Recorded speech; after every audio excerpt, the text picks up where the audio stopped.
शिव कथा तो यहाँ तक कहती है कि आप अपने घर से अगर किसी कार्य के लिए निकल रहे हैं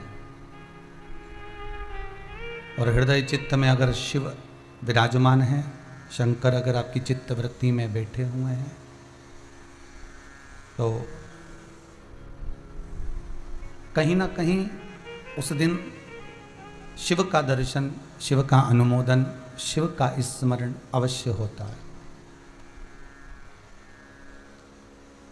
यदि देवाधिदेव महादेव शंकर की कृपा है और शिव का स्मरण आपकी चित्त वृत्ति में अगर है, तो शिव का दीदार, शिव का दर्शन अवश्य होगा, अवश्य प्राप्त होगा। दो कारणों से मनुष्य का शरीर मिला, ये पहले भी आपको कहा। एक भगवान का स्मरण करने के लिए और दूसरा अपने कर्म का भोग भोगने के लिए।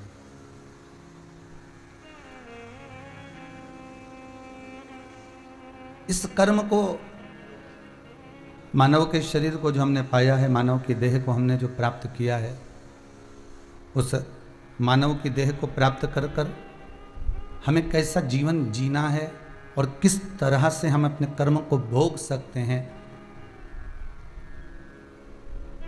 वह एक तरीका इस शरीर के भीतर प्राप्त हो सकता है।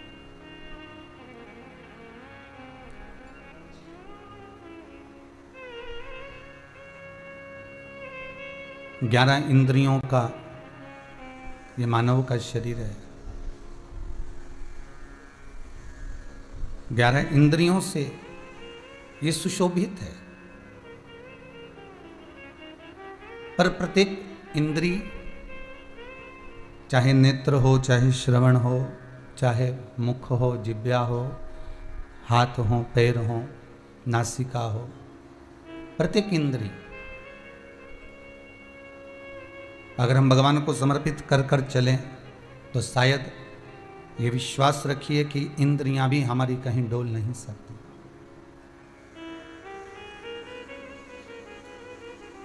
फिर ये इंद्रियां भटकती नहीं है, फिर ये इंद्रियां डोलती नहीं है। अगर हम शिव आराधना तत्व में जुड़े हुए हैं तो एक बड़ी सुंदर वेश्या थी।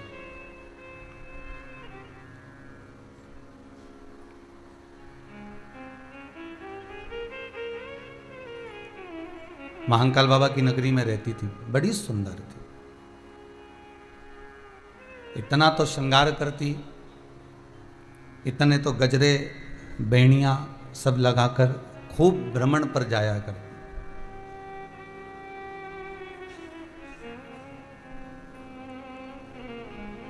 श्रावण का महीना आया और श्रावण का महीना जैसे ही आया तो उस वैश्या को ये ज्ञान नहीं था कि श्रावण के महीने, क्योंकि नई नई आई थी, श्रावण उसके सामने पहली बार आया। श्रावण का महीना उसके सम्मुख में पहली बार आया। उसको इसका भान नहीं था कि श्रावण का महीना आएगा या भादो का महीना आएगा या कुंवार आएगा या कार्तिक, उसको इससे मतलब नहीं। उसको तो केवल वैश्य तत्व से मतलब था। बड़ी सुंदर थी, बहुत आकर्षण।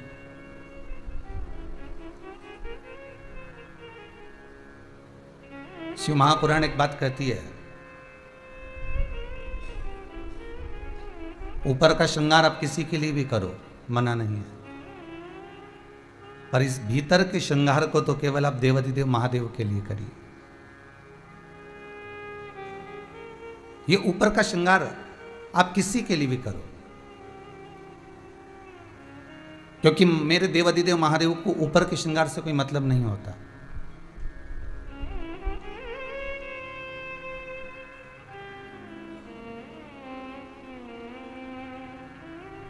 मेरे देवाधिदेव महादेव को आप कैसा वेश बनाए हुए हो, किस स्वरूप को आप धारण करे हुए हो, उससे कोई मतलब नहीं। वो कहते हैं ना कि दुनिया रंग बदलती है और शिव वक्त बदलता है।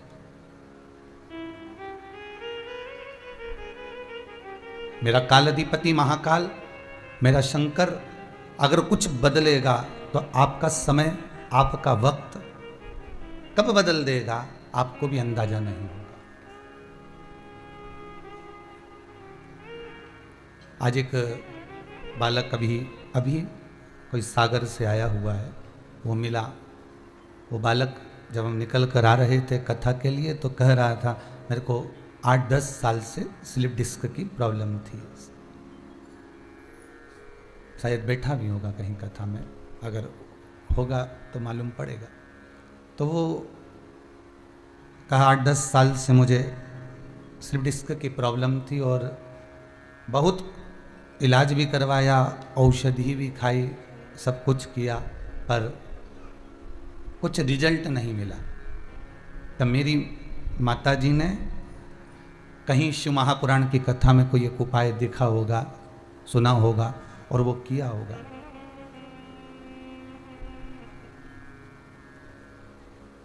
और जब वो उपाय किया तो अब बाबा की ऐसी कृपा हुई कि मैं स्वस्थ हो गया, इसलिए प्रणाम करने के लिए इस भूमि पर कुबेरेश्वर धाम में आया हूँ। ये बाबा की कृपा। फिर वही बात कहूँगा, दुनिया के लोग रंग बदल सकते हैं,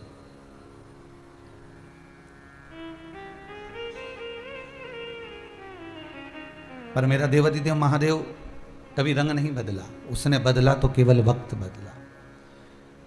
अगर आप भगवान विष्णु का श्रृंगार करोगे, आपके घर में मूर्ति होगी ना, है किसी किसी के यहाँ नारायण की मूर्ति, किसी के यहाँ लड्डू गोपाल की मूर्ति होगी, किसी के यहाँ ठाकुर जी की मूर्ति होगी, किसी के यहाँ राघव जी की मूर्ति होगी, किसी के यहाँ देवी जी की मूर्ति होगी, किसी के यहाँ गणेश जी की मूर्ति होगी।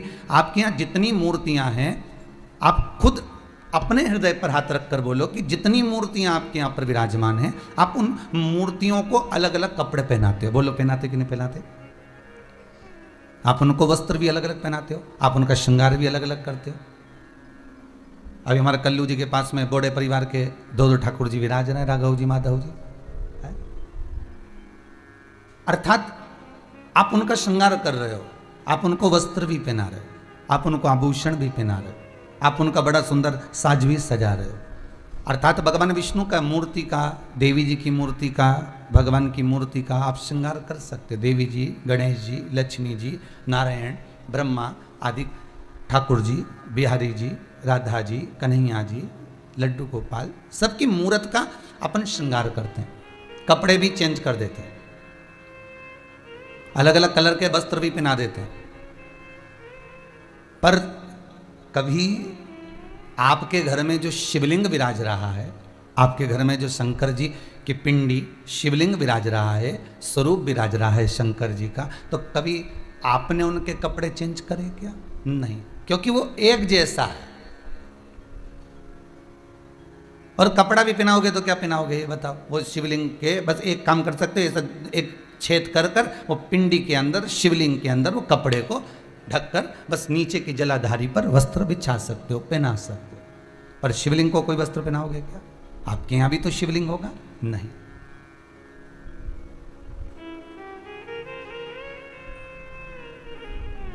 ना वो वस्त्र बदल रहा है, ना वो रंग बदल रहा है। वो तो केवल एक काम करता है कि उसकी शरणागति में जो आ गया और उसका कर्म का भोग वो देख लेता है कि कितना भोग रहा है, उस कर्म से उसको छुड़ाने का प्रयास कर देता है। ये जो वैश्या है ये सब जगह रही, पर रहने के बाद में आखिरी में जब पहुंची तो उज्जैनी पहुंची। संदीपनी ऋषि की वो नगरी, बाबा देवाधिदेव महादेव की वो धरा, मां चिपरा का पावन तट, अगर ये वेश्या पहुंची तो वहां पहुंची। शिव के धाम में, शंकर के दरवाजे पर, चाहे उज्जैनी हो, विश्वनाथ की नगरी काशी हो, ओमकारेश्वर हो, सोमेश्वर हो, केदारेश्वर हो, नागेश्वर हो, त्र्यंबकेश्वर हो, परली बैद्यनाथ हो, बाबा धाम हो या कुबेरेश्वर धाम, शिव के दरवाजे पर व्यक्ति ऐसे जा ही नहीं सकता। शंकर के दरवाजे पर कोई ऐसे जा, क्योंकि शिव कहां का निवासी है? या तो कैलाश पर रहता है या फिर वो शमशान में रहता है। आप बद्रीनाथ चले जाओगे, केदारनाथ चले जाओगे, आप रामेश्वर, द्वारका, जगन्नाथ सब दूर घूम कर जाओगे, वृंदावन, गोकुल, बरसाना 50 बार चले जाओगे, सब दूर चले जाओगे। पर आपसे कोई कहे कि आपसे कोई पूछ ले, क्यों जी जी तुम ये बताओ कि तुम कैलाश कितनी बार गई, तो कोई तुमसे पूछे तो कैलाश हम नहीं गए। भैया वहां तो जाओ तो खूब खर्चा होता है, 1-1.5 लाख का तो टिकट ही टिकट हो जाए, और ऊपर से जो खर्चा है अलग। और खर्चा तो जाने दो, पानी के अंदर सबसे बड़ा टेंशन तो ये वहां ऑक्सीजन नहीं मिले, निपट गए तो फिर क्या मिलेगा। और फिर कोई ने पूछ लिया क्यों साहब वृंदावन कितनी बार गए हो? अरे वृंदावन तो हमारे वो जीजी के लड़के के साथ चले गए, तो फिर हमारे मामा का छोरा गया उसके साथ चले गए, फिर हम दोनों भी घूमने चले गए, फिर हमारे बच्चों को भी दर्शन कराए, वृंदावन तो हम खूब गए। फिर कोई तुमसे कहे कि तुम उज्जैनी, अर्थात यहां शास्त्र कह रहा है कि शिव के दरवाजे पर जाना बहुत कठिन है। शंकर जिसको बुला ले, शिव जिस पर करुणा कर दे, और शंकर जिसको हाजिरी देकर आमंत्रित कर ले, बस वही केदारनाथ जा सकता है, वही उज्जैनी महाकाल जा सकता है, वही विश्वनाथ की नगरी काशी जा सकता है, वही कुबेरेश्वर धाम जा सकता है, और वही चाहे केदार हो, चाहे ओमकारेश्वर हो, सोमेश्वर हो, नागेश्वर हो, वो वहां तभी जाएगा जब बाबा बुलाएगा।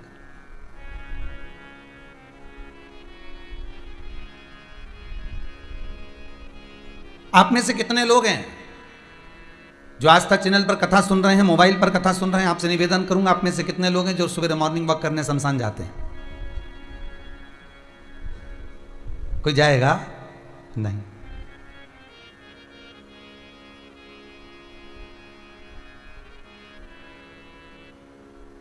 जो सवेरे सवेरे मॉर्निंग वॉक करने शमशान जा रहे हो, नहीं साहब।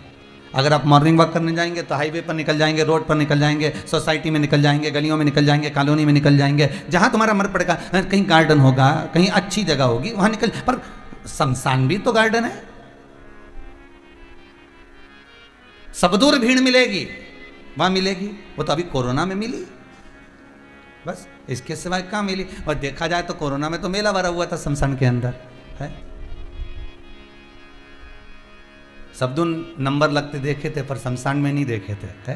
किराने की दुकान पर, दवाई की दुकान पर, है, और साथ में जो सरकारी जो सामान मिलता है ना, ये सोसाइटी आदि का जो चीज़ मिलती हैं, जहाँ जहाँ से, वहाँ पर लाइन लगते हुए देखा था, पर शमशान में कभी लाइन लगते हुए नहीं देखा था। पर बाबा के धाम में वहाँ भी लाइन लग गई। कौन जाए?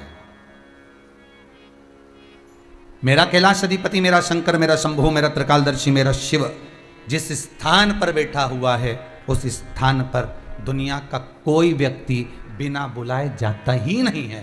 शंकर भी शमशान में अगर बैठे हुए हैं तो शिव जिसको बुलाएंगे वही शमशान तक पहुंच पाता है। उसी तरह शिव के धाम तक वही पहुंच पाता है जिसको शंकर ने आमंत्रित करा।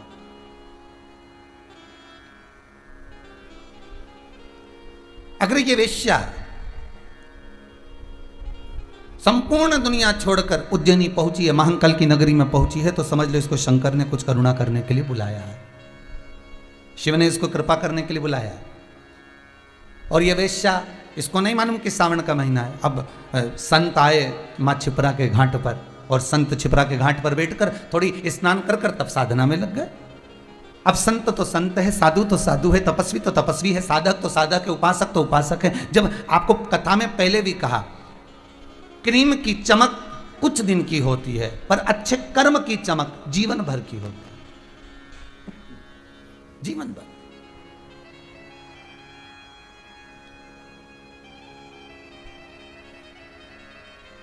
संत, ब्राह्मण, गुरुजन, साधुजन, तपस्वी जन और घर के जितने भगत, चाहे मेरी ये आस्था चैनल पर कथा सुनने वाली बुजुर्ग माताएं हों, चाहे ये बहुएं हों, चाहे ये बेटे हों, चाहे पिता हों, चाहे उनके बच्चे हों, जो भगवान की भक्ति में लगे हुए हैं, जो भगवान के भजन में लगे हुए हैं, जो भगवत चर्चा में लगे हुए हैं, जो भगवत स्मरण में लगे हुए हैं। दो व्यक्ति को देखना, एक जो कभी भगवान का भजन नहीं करता, जो कभी मंदिर नहीं जाता, जो कभी देव स्थान नहीं जाता, जो कभी तीर्थ नहीं जाता, जो कभी स्मरण नहीं करता, एक उसको देखिए, और एक जो भजन में डूबा हुआ है उसको देखिए। दोनों के चेहरे की चमक आपको अलग दिखेगी। गुरु के चेहरे की चमक अलग दिखेगी, संत के चेहरे की चमक अलग दिखेगी, साधक के चेहरे की चमक अलग दिखेगी, ऋषि के चेहरे की चमक अलग दिखेगी। जो तपस्या में लीन है, तपस्या में जो साधक लगा हुआ है, तप साधना में जुड़ा हुआ है, उसके चेहरे की चमक अलग दिखेगी। ये चमक, ये दमक, फुलवन में महक, सब कुछ सरकार तुम्हीं से है। जो कुछ है सब उसी की है।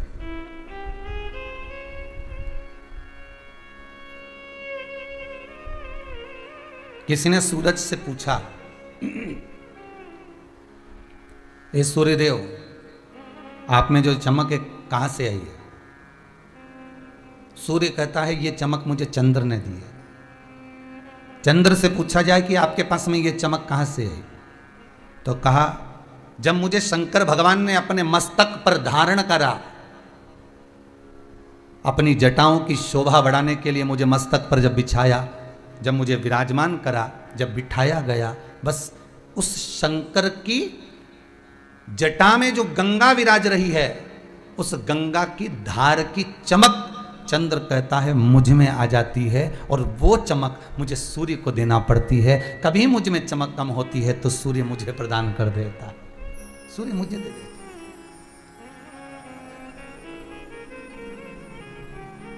कितनी सुंदर बात कही है। चंद्र जैसी बात आपकी बुद्धि में कभी नहीं आ सकती, मुझे ऐसा लगता है, मुझे ऐसा लगता है। क्योंकि आपसे कोई पूछे साहब बड़े चमक रहे हो, क्या बात है, खूब बढ़िया जोरदार कपड़े वपड़े दिख रहे हैं, खूब जोरदार राशि ठाट दिख रहा है, खूब पैसा वैसा दिख रहा है, क्या बात है? तो आपके मुख से निकलेगा हाँ वो तो है ही सरी, आज मैंने खूब जोरदार क्रीम पोता है। कौन सा क्रीम लगाया? तो मैंने ये वाला लगाया। आज मैंने ये कपड़े पहने, और ये कपड़े कोई साधारण कंपनी के नहीं, एक नंबर ब्रांड के हैं। आप अपना बखान कर रहे, आप अपना बखान कर रहे। पर सूर्य से पूछा गया कि तुम्हें चमक कहां से आई, तो कहा चंद्र से मिली। चंद्र से पूछा गया तुम्हें चमक कहां से है, तो कहा देवाधिदेव महादेव की जटा में जो गंगा विराजमान है, उस गंगा की चमक मुझ में है, उसकी शीतलता मुझ में। गंगा से पूछा आप में इतनी चमक कहां से आ गई, आप में इतनी चमक कहां से आ गई?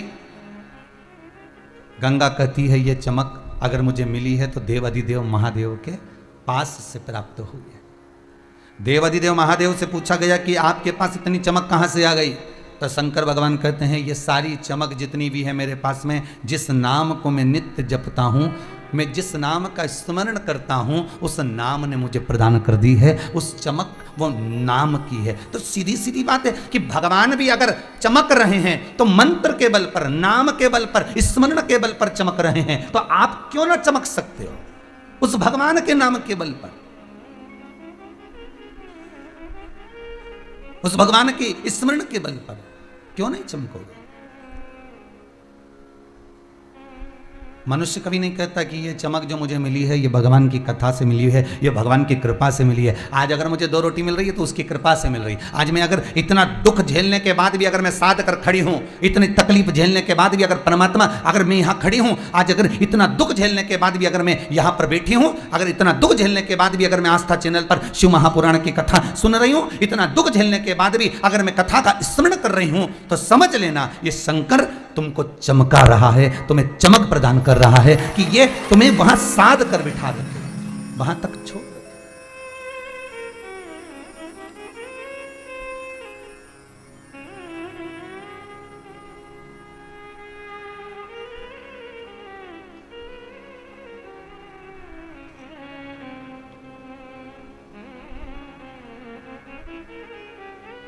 जब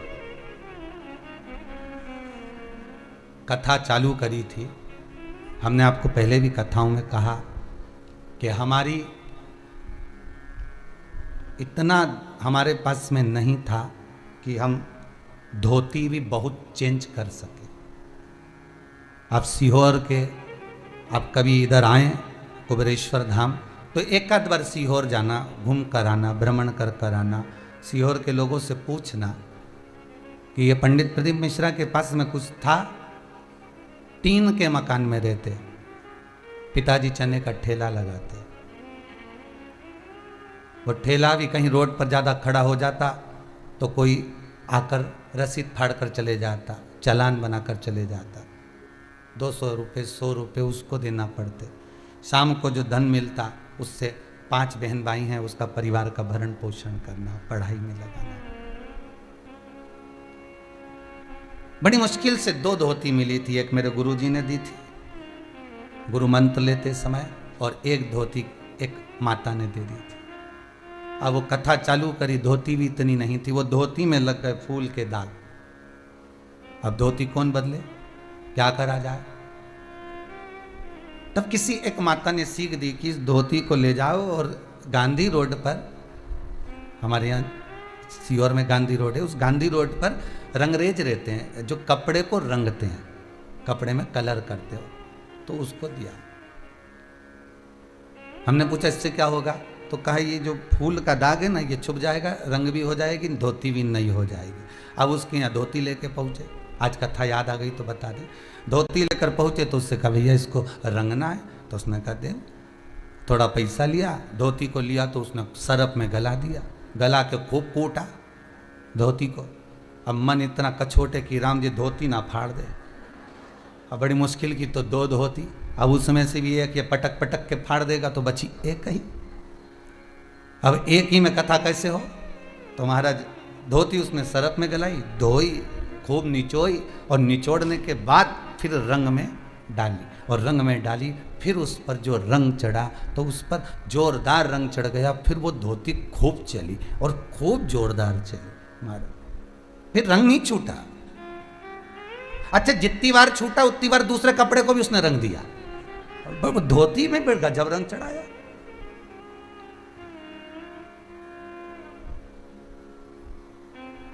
अब जिस कपड़े के साथ वो धोती धो, उस कपड़े में रंग चढ़ा देती थी।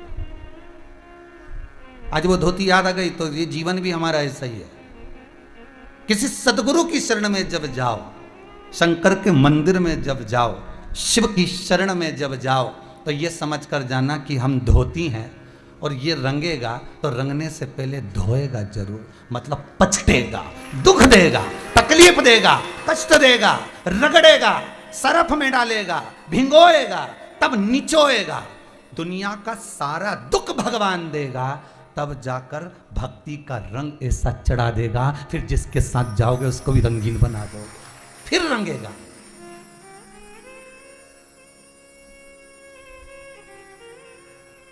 गुरु होता ही ऐसा, परमात्मा होता ही ऐसा।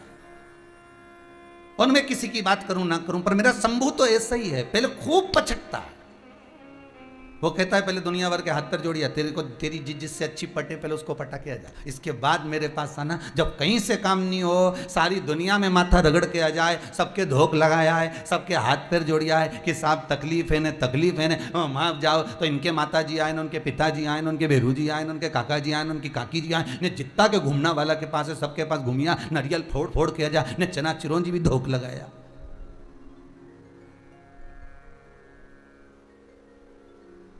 अच्छा एक बात बताओ रे भाई, सबको सारा देवी देवता आता है, पर किसी को शंकर जी क्यों नहीं आता रे?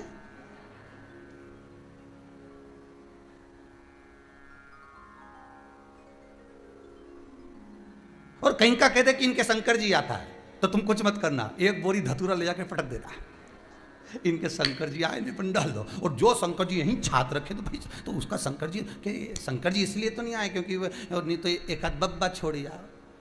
शंकर जी को ये ढोंग पसंद नहीं है, शंकर जी को प्रपंच पसंद नहीं है। मेरे शिव को ये सब ये गलत गलत लीलाएं जो दुनिया के लोग कमाने के लिए कर रहे हैं, ये मेरे शिव को प्रिय नहीं है। मेरे शंकर को तो एक प्रिय है। शिव कहते हैं जिस मस्ती में मैं रहता हूँ, राम नाम कृष्ण नाम में, नारायण की भक्ति में मैं डूबा रहता हूँ। शिव कहते हैं उस भक्ति में तुम डूब जाओ। एक बार तुम्हारा कपड़ा, ये दिल, ये हृदय, ये चित्त, ये मन एक बार रंग दिया जाए, और जिस पर शंकर की भक्ति का रंग चढ़ जाता है, ये आस्था चैनल के माध्यम से जितने लोग कथा सुन रहे हो, आपके ऊपर जो शंकर की कथा का साल 2 साल में 4 साल में जो रंग चढ़ा, ऐसा चढ़ गया कि कपड़े का असर, तुमने एक बार कथा सुनी, पति से कहा जरा 15 मिनट सुनो तो सही, कपड़े का असर, रंग का असर उसको भी हो गया। अब तो वो खाना खाने भी आए तो कथा के टाइम पे आए, 2 बजे आऊंगा दुकान पे से, कथा भी सुन लूंगा, खाना भी खा लूंगा और आराम करके फिर चला जाऊंगा। अच्छा नौकर भी होशियार, नौकर के छुट्टी मुझे 2 बजे दो, क्योंकि इसकी पत्नी ने भी इसको रंग चढ़ा दिया, तो वो मैं भी 2 बजे जाऊंगा। तो पति के सेठ जी के काय को 2 बजे जाएगा, मैं 2 बजे जाऊंगा, नहीं मैं भी 2 बजे जाऊँ। तो इन्होंने विचार करा 2 बजे से 5 बजे तक जरा 2 घंटा ठीक है, दोपहर का टाइम देखा जाए। चल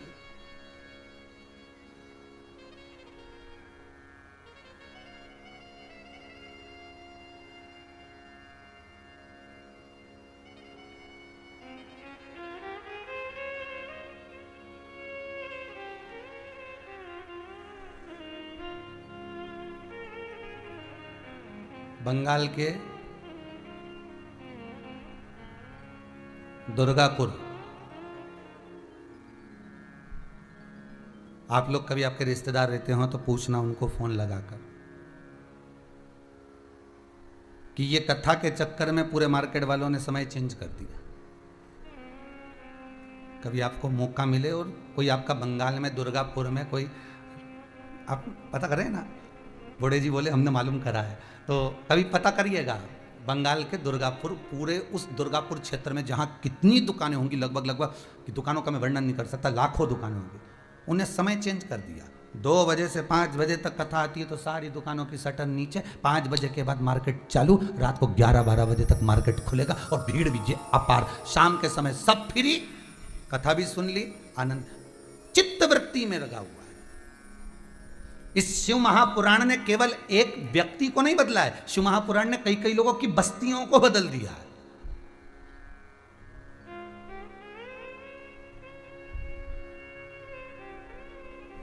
शंकर की कथा का अनुमोदन करो तो जो इस रंग लगी धोती के चक्कर में जितने कपड़े पड़े वो उसी कलर के होते चले गए। कभी कभी तुम्हारे साथ भी ऐसा हुआ होगा, कोई कपड़ा कलर छोड़ता है तो उसके साथ में दूसरा कपड़ा रख दो, उसी कलर में हो जाता है, कलर चढ़ता गया। शंकर के भगत होते ही ऐसे हैं, शिव के उपासक होते ही ऐसे हैं, शंकर का अनुमोदन करने वाले होते ही ऐसे हैं। जो शिव भक्ति में एक बार लग गया उसको देखकर दूसरा रंग चढ़ता चले जाता है, दूसरे को तीसरा, तीसरे को चौथा, चौथे को पांचवा, वो रंग चढ़ रहा है। वैश्या के साथ यही हुआ। अभी तक नहीं जानती थी कि संत क्या होते हैं, अभी तक नहीं जानती थी कि ऋषि क्या होते हैं। अब जितनी सुंदर ये थी उससे ज्यादा सुंदर ऋषि और संत थे जो उज्जैनी में छिपरा के तट पर श्रावण के महीने में श्रावणी करने के लिए पधारे थे।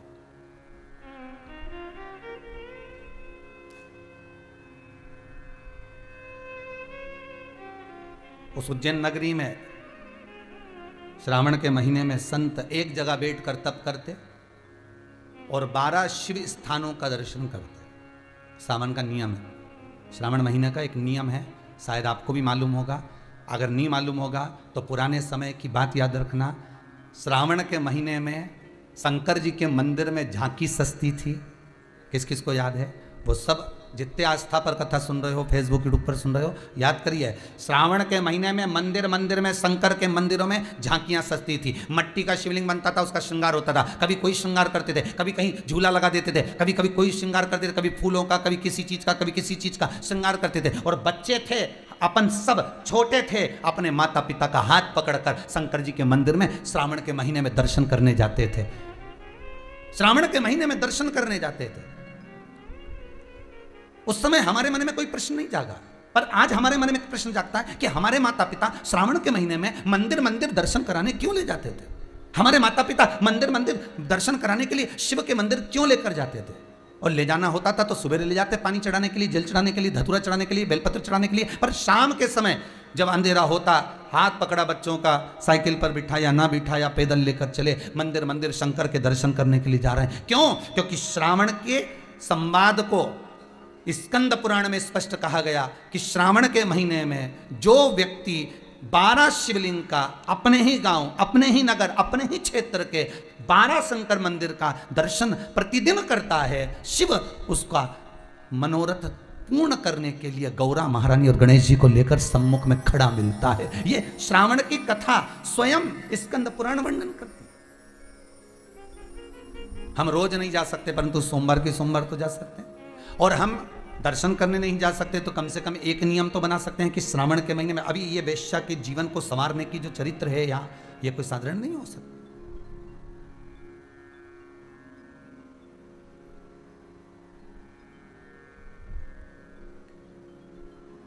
आज वैश्या से ज्यादा सुंदर संत, साधु, तपस्वी, साधक, उपासक, ये बाहर की सुंदर थी, वो भीतर के सुंदर थे। उनकी चित्तवृत्ति भक्तिमय थी, उनके भीतर शिव बसा हुआ था, शंकर। वेश्या ने एक ऋषि को देखा, कितने सुंदर, क्षिप्रा महारानी के जल का तेज पुंज उस ऋषि के चेहरे पर चमक रहा था। ऋषि के चेहरे, तपस्वी के चेहरे पर चमक रहा। वेश्या ने विचार करा, इतना सुंदर है ये पुरुष, इतना सुंदर,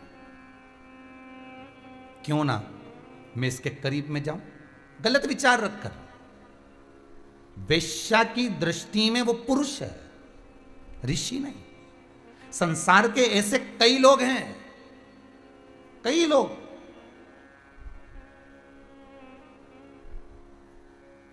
जो 56 भोग, अन्नकूट, भंडारे का भोजन, आश्रम का भोजन, मंदिर देवालय का भोजन जब ग्रहण करने के लिए जाते हैं तो भी उसमें विचार करते हैं, वाह क्या जोरदार पूड़ी बनी है, क्या जोरदार सब्जी बनी है, इसमें थोड़ा सा नमक और डलना था।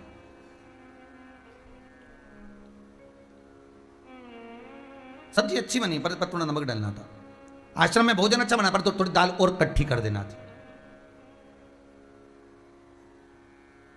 भंडारे में पूड़ी बनी, थोड़ी पतली कर देना थी, मोटी हो गई।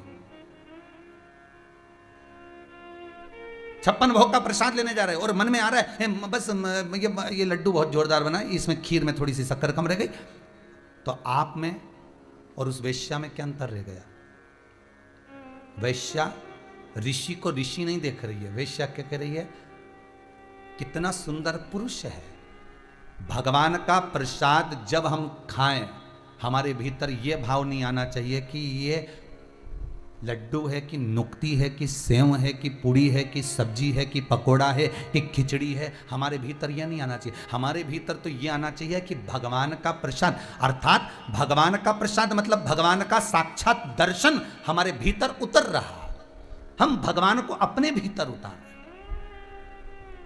प्रसाद का मतलब ही क्या होता है? प्रसाद, प्रभु का साक्षात दर्शन, वही प्रसाद।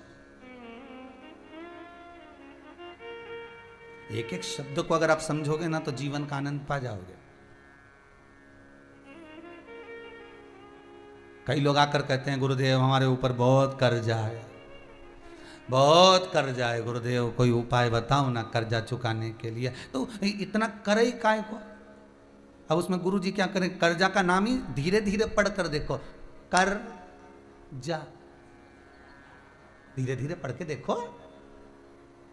गुरु जी से पूछने की जरूरत नहीं है, उस नाम में ही सब कुछ छुपा है। कर जा, किसके लिए कर? अपने परिवार के लिए। मकान बना लो, गाड़ी बना लो, फैक्ट्री लगा लो, ये कर लो, और कर करके जा, वही तो कर जा। किसके लिए करा? कभी गुरु जी के लिए तूने कर्जा करा? अरे बोल तो सही। कभी किसी मंदिर का निर्माण करने के लिए तूने कर्जा करा? कभी कहीं तीर्थ व्रत का आनंद करने के लिए ब्राह्मण भोज, साधु भोज, संत भोज, सन्यासी भोज, तपस्वी भोज, साधक भोज के लिए कर्जा करा? नहीं। कर किसके लिए करा? पत्नी के लिए। किसके लिए करा? बच्चों के लिए। मैं फैक्ट्री लगाऊं, मैं दुकान लगाऊं, मैं ये करूं, मैं थोड़ा लोन लेके मकान बना लूं। किसके लिए बना रहा? गुरु जी के लिए। किसके? कर, फिर जा, उसी का नाम। अरे बोलो रे, जितने आस्था पे सुन रहे हो बोलो, उसी का नाम कर जा। कर करके कितई कर जाना, कितई। चाहे छोरों के लिए कर लो, चाहे छोरी के लिए कर लो, चाहे दामाद के लिए कर लो, चाहे पति के लिए, चाहे पत्नी के लिए, चाहे भाई के लिए, चाहे कुटुंब के लिए, कभी कर्जा। तुम दुनिया का सारा लोन तुम्हारे माथे ले लेके तुमने तो बना दिया, बाद में चुकाएगा कौन? गया।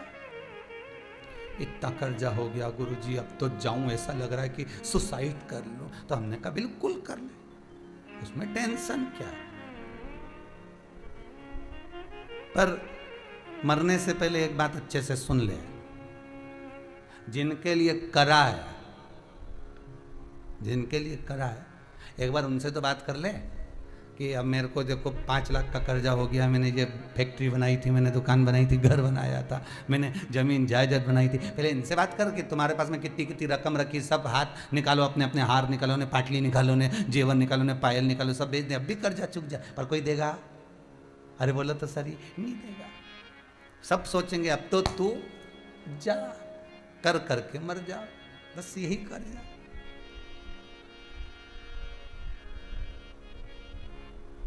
शिव कहते हैं कर्जा हो भी गया तो चिंता नहीं करना, शमी का पत्ता शहद में डुबो, श्रावण के महीने की 10वीं तिथि, कौन सी? श्रावण के महीने की 10वीं तिथि, एकादशी के एक दिन पहले श्रावण महीने की 10वीं तिथि को शमी के पत्ते को, चाहे 21 हो, 11 हो, 51 हो, उसको शहद में डुबोकर शंकर भगवान के शिवलिंग पर उसको श्रृंगार करो।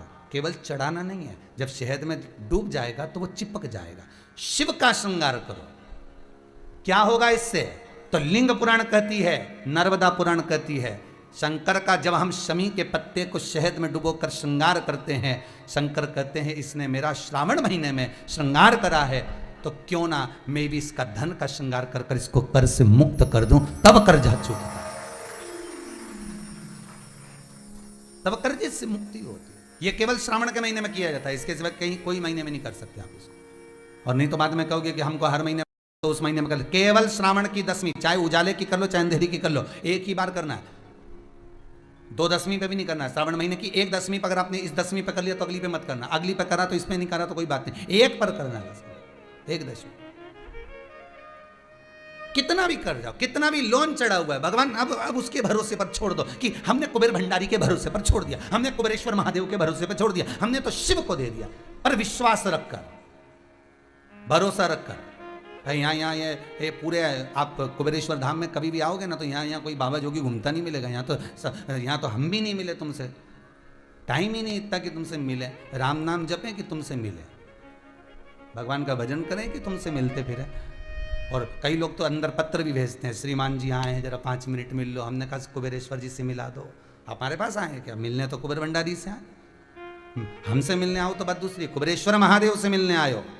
अपना दुख, अपनी तकलीफ, अपना कष्ट, अपना रोग, अपनी बीमारी, अपनी बात हमसे मत कहो, इस भूमि पर खड़े होकर जो बोलोगे वो उससे कहो। हमारे दुख तो वो काटता है, तो हम किसी के दुख काट सकते हैं क्या? नहीं, दुख वो काटेगा, तकलीफ वो मिटाएगा, कष्ट वो काटेगा, उससे कहो।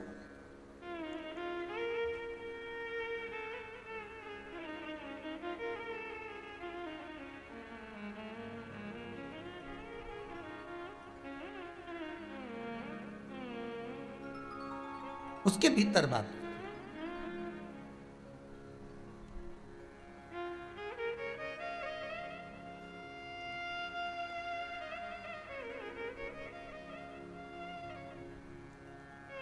बस वैश्या की चित्तवृत्ति में उतर गया, वो ऋषि का स्वरूप। उसने कहा ये पुरुष बड़ा सुंदर, उसको ऋषि नहीं दिख रहा। भगवान का प्रसाद, प्रसाद उसी को दिखता है जिसके भीतर प्रभु विराजमान होता है, तो उसको प्रसाद दिखेगा। जिसके भीतर प्रभु नहीं, उसको प्रसाद कहां दिखेगा?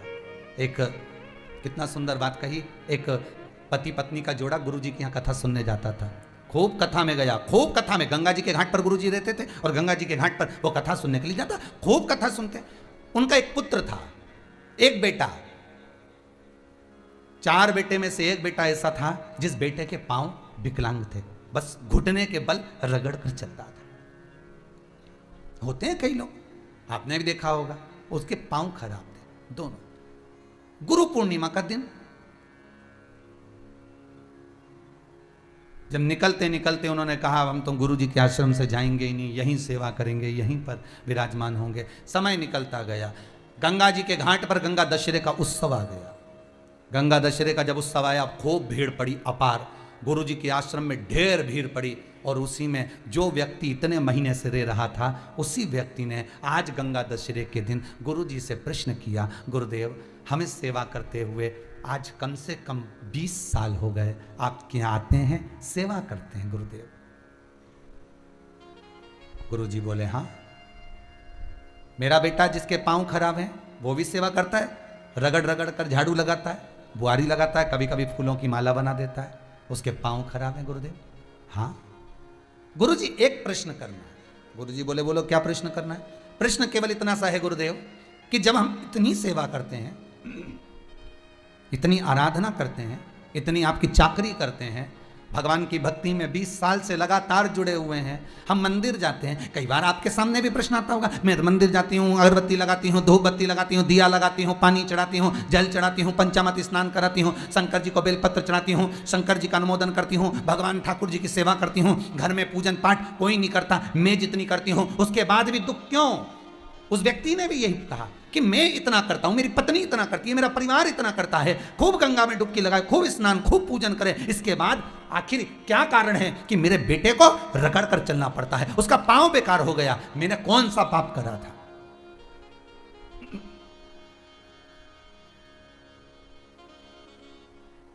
मैंने पाप कौन सा करा गुरुदेव?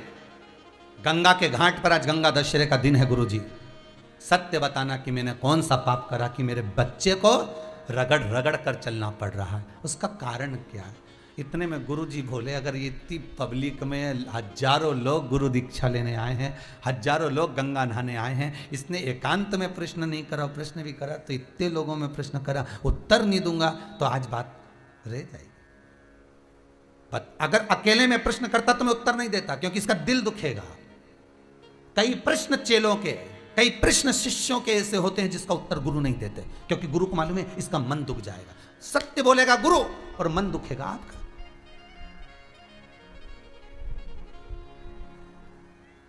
कई बार ऐसा हुआ कि गुरु सत्य नहीं बोल पाया, इसलिए मौन हो गया, बोल ही नहीं सका। पर आज इतने लोगों में इसने प्रश्न किया, उत्तर तो देना पड़ेगा। गुरुजी ने कहा बात सुन ले अच्छे से, ये तेरे कर्म का भोग नहीं है, ये इसके कर्म का भोग है। जिसके कर्म का भोग जिसको भोगना पड़ता है, किसी दूसरे को नहीं। ये पूर्व समय में एक किसान का बेटा था, ये गांव में रहता था, किसान का बेटा था, बड़ा सुंदर था, बड़ा ज्ञानवान था, बड़ा विद्वान था, किसी चीज में कमी नहीं थी, बड़ा सुंदर, पूरा शरीर अच्छा दिया था भगवान ने इसको। फिर इसके पिताजी खेत में काम करते, माँ इसको रोटी का 2-4 रोटी बनाकर पिताजी के लिए देती, थोड़ा सा अचार रख देती, भोजन सब्जी रख देती, इसको दे देती, सिर पे रख के जाता, पिताजी को भोजन देकर आता। जी गुरुजी। फिर गुरुजी ने कहा, एक बार माँ ने रोटी बनाकर रखी, इसको दी, इसने ले जाकर खेत में रख दी, किसी मित्र से बात करने चला गया, पिताजी को बोलना भूल गया कि भोजन रखा है।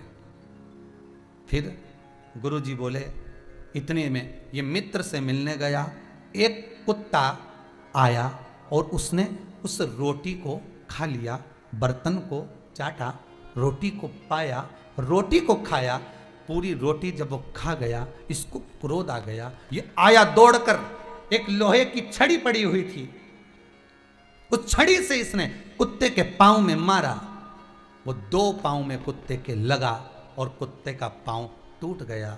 वो पूरा जब तक जिया रगड़ रगड़ कर चला, अपने पांव से मोहताज होकर 2 पांव से चलता रहा, 2 पांव रगड़ रगड़ कर अपनी जिंदगी को कोसता रहा।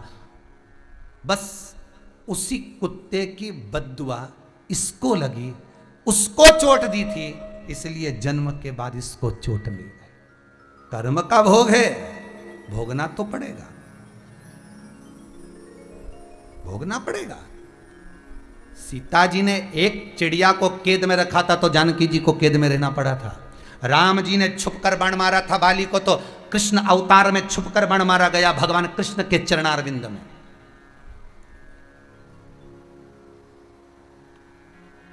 रोना तो पड़ेगा, कर्म है, भोगना पड़ेगा। दुख आया, कोई बीमारी आ गई, कोई रोग आ गया, किसी पर दोष मत देना कि इसने कुछ कर दिया होगा, इसने कहीं टोना कर दिया होगा, कहीं टोटका कर दिया होगा, कहीं ऐसा कर, किसी पर दोष मत दो, किसी पर नहीं। दोष किसका है? अपने कर्म का। जो ऊपर से पुराना कर कर आए हो वो तो भोगना पड़ेगा। इसलिए बार बार कहते हैं, मत बुरे कर्म कर बंदे, वरना पछताएगा। भगवान की आंखों से तू बच नहीं पाएगा, तू बच नहीं पाएगा। इसलिए बार बार कहते तेरा क्या होगा रे।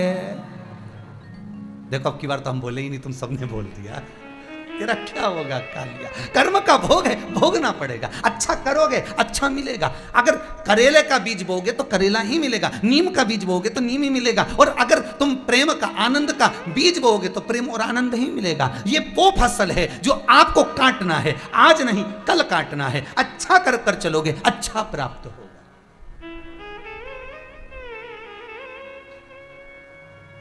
कुछ अच्छा कर कर चलो।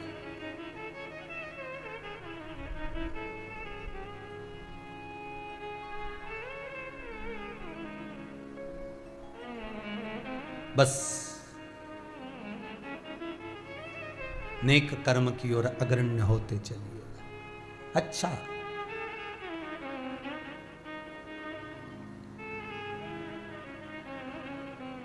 कोई बीमारी बड़ी आ गई, कोई रोग बड़ा आ गया, किसी पर दोष मत देना कि इस पर दोष है। नहीं नहीं, दोष हमारे कर्म का है। पूर्व में किसी को दुख दिया, आज मिल रहा है, हो सकता है। अपना सोच कर चलिए।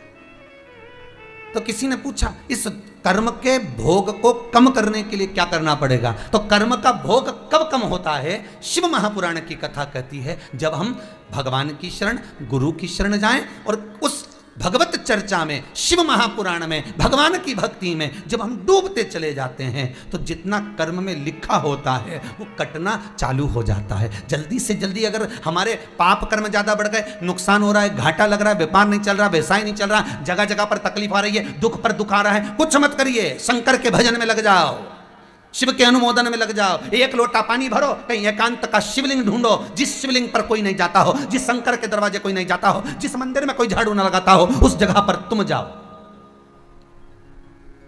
उस जगह पर तुम पहुंचो।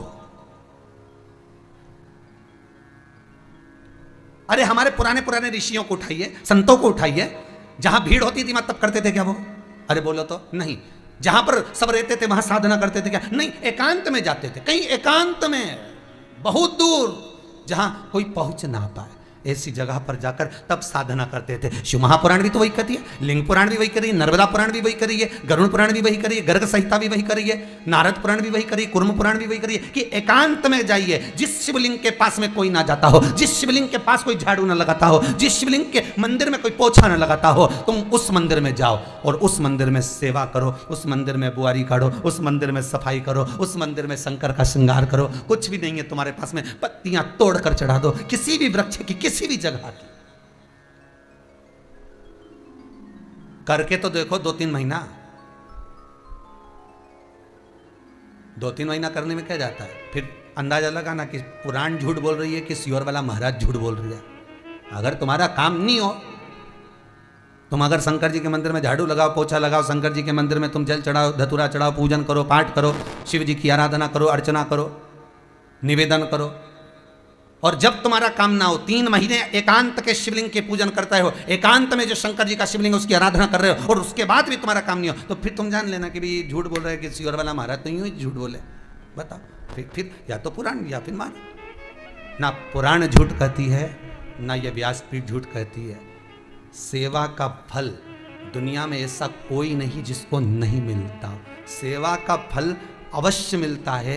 इसलिए पूरी दुनिया में जितने राम के मंदिर नहीं, उससे ज्यादा हनुमान के मंदिर हैं। तुम्हारे गांव गांव में हनुमान के 8-10 मंदिर मिल जाएंगे। पीपल के पेड़ के नीचे हनुमान जी, बड़ के पेड़ के नीचे हनुमान जी, जहां देखो हनुमान जी। राम जी मिलेंगे क्या? नहीं, गांव गांव में राम का मंदिर नहीं मिलेगा। बड़े बड़े शहरों में जगह जगह चले जाओ, तुम्हें अगर पूरी पृथ्वी पर सबसे ज्यादा मंदिर मिलेंगे तो हनुमान जी के मिलेंगे। जितने राम के मंदिर नहीं उतने हनुमान के हैं। तो इतने मंदिर राम के बनना थे तो हनुमान के क्यों बने? उसका कारण केवल एक है, हनुमान जी ने राम जी की इतनी सेवा करी, इतनी सेवा करी कि भारत की भूमि पर सेवा पूजा गई। इसलिए हनुमान की सेवा ज्यादा होती है, पूजन ज्यादा होती है, क्योंकि राम की सेवा करी है हनुमान जी। सेवा करने वाला जगत में पूजाता। आप भी करो, आप भी शंकर की सेवा करो, आप भी भगवान की सेवा करो। एकांत में जाकर कहीं सेवा में लगो तो सही। सेवा का फल ना मिले तो बताना।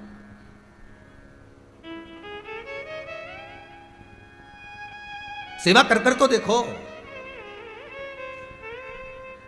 सेवा करना नहीं चाहते, हम तो बस इतना चाहते हैं कि कहीं का ऐसा महाराज मिल जाए जो ऐसी बूटी घुमाए और हंडा निकल के बाहर आ जाए, सोने की मुद्रा मिल जाए, बस ऐसा कहीं का महाराज मिल जाए। तो ऐसा महाराज तो सीहोर में नहीं मिले रे, सीधी बात हो।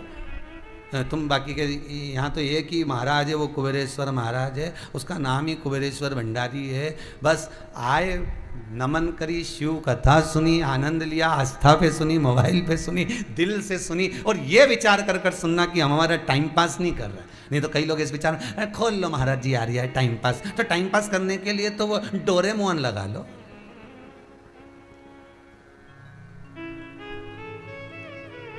रिमोट तो तुम्हारे हाथ में है। जब महाराज से बोर हो, तुम्हें लगे कि अब टाइम पास, तो तुम तुरंत वो चैनल चेंज कर दो, दूसरा महाराज आ रहा होगा। खूब सारे धार्मिक चैनल है, इतने सारे धार्मिक चैनल, इतना सारा महाराज सब आ रहा है। और अब तो इतना सारा महाराज जो सब भागवत छोड़ी ने शिव पुराणी करी रिया है, तुरंत चेंज कर दो। तुम तुरंत नहीं सुनना, अब हमें तो बोर हो रहे, तो अपने अब तो तुम ये मत सोचना कि टाइम पास करना। टाइम पास करना है तो दूसरा चीज देखो। यहाँ तो यहाँ शिव को जोड़ना है, यहाँ टाइम पास नहीं करना है। यहाँ तो घड़ी सुधारने की बात चल रही है साहब, कंपनी का माल है। यहाँ तो हमारा जो समय बेकार चल रहा है उसको संवारना, ये तीसरी लेयर नहीं आ जाए।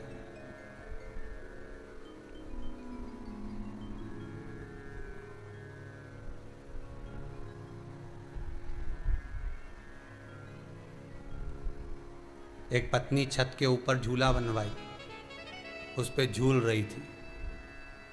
बाजू वाले के यहाँ पर गाना चल रहा था, आया सावन झूम के। इसकी झूले की कुंडी टूट गई, छत से नीचे। ऊपर वाले को देखा तो भजन चल रहा था, आया सावन झूम के।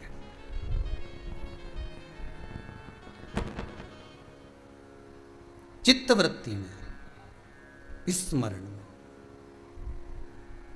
शिव से केवल एक संबंध जोड़ दो। आप उसको दिल से कुछ कहने का प्रयास करिए। अभी बहुत भीड़ चल रही है सावन के महीने में, तो मंदिरों में खूब, अभी तो फिर भी कम है, अभी तो कावड़ वावड़ नहीं जा रही है, नहीं तो कावड़ की यात्रा निकले से तो कितनी भीड़ है। और काशी में, उज्जैनी में कितनी कावड़ आए, शंकर भगवान खूब बेलपत्री में, धतूरे में सब दबे दबाए। यहाँ तो फिर भी उज्जैनी में तो शिवलिंग बड़ा है तो दर्शन हो जाए, काशी में तो छोटे, और ऊपर से सब बेलपत्री सब सामान चढ़ा हुआ। और कावड़ वाले कावड़ लाला के जो पानी चढ़ाए जाए, वहीं का गंगा जल भर लिए चढ़ाओ, और दूर दूर से लाए चढ़ाए जाए। पार्वती जी कई बार शंकर जी से भी कहती हैं, प्रभु कैसे हो? शिव जी बोले चुपचाप बैठी रहे, बस चढ़ा रहा।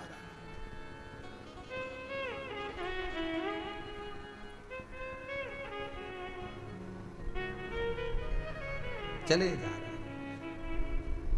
मेरा खोई गयो भोलानाथ मिला कावड़ में, मेरो खोई गयो भोलानाथ मिला कावड़ में, मेरो खोई गयो भोलानाथ मिला कावड़ में, मेरा खोई गयो भोलानाथ मिला कावड़ में।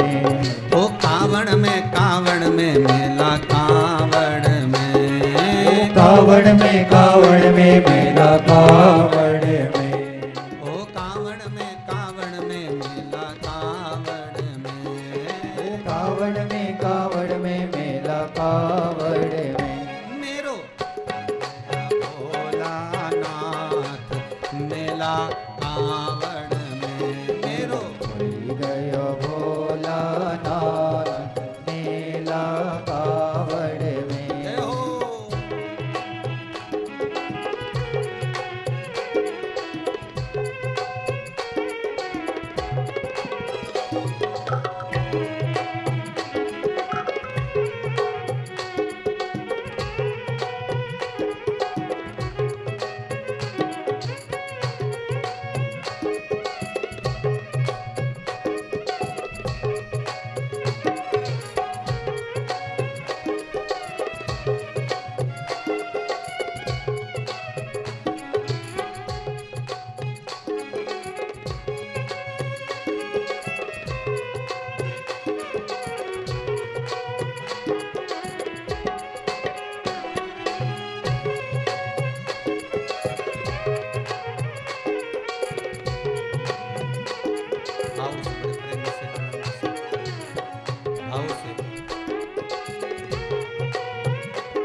बोले जेठानी मेरी बोले, जेठ मेरा बोले जेठानी मेरी बोले, ओ जेठ मेरा बोले जेठानी मेरी बोले, जेठ मेरा बोले जेठानी मेरी बोले। चल चल री चल चल री बउआ साथ मेला कावड़ में, चल चल री बहुआ साथ मेला कावड़ में, मेरा भोलानाथ मेला कावड़ में, मेरा गया भोलेनाथ मेला कावड़ में, ओ कावड़ में मेला कावड़ में, कावड़ में मेला कावड़ में, ओ कावड़ में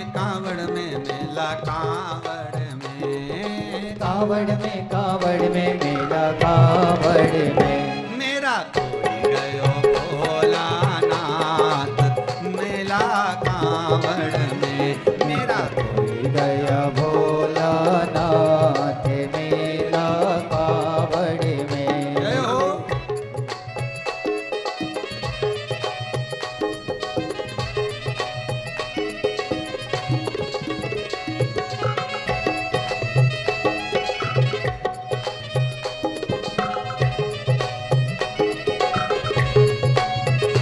ओहो।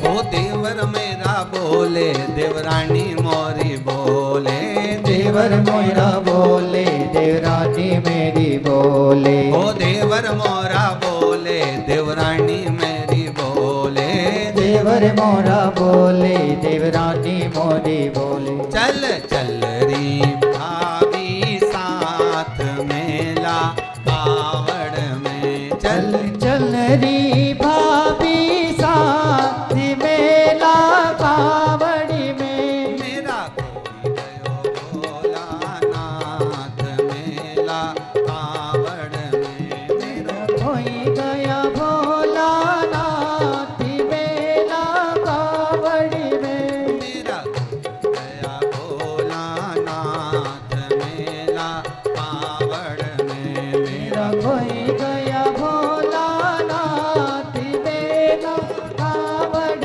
में। भगवान शिव की कथा कह रही है। पोगड़दानी त्रिकालदर्शी कैलाशी शिव की कथा कर रही है। वैश्या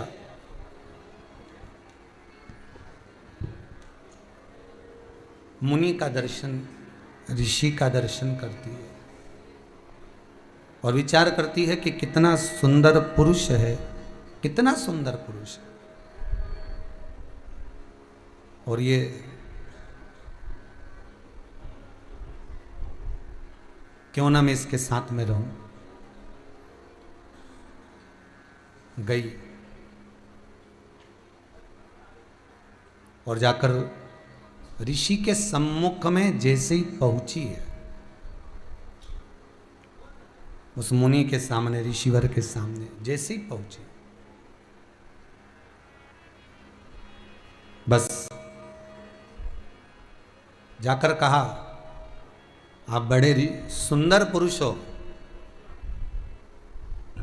उज्जैन नगरी में रहने वाले वो संत, वो साधु, वो तपस्वी, वो साधक, वो उपासक, वो ऋषिवर,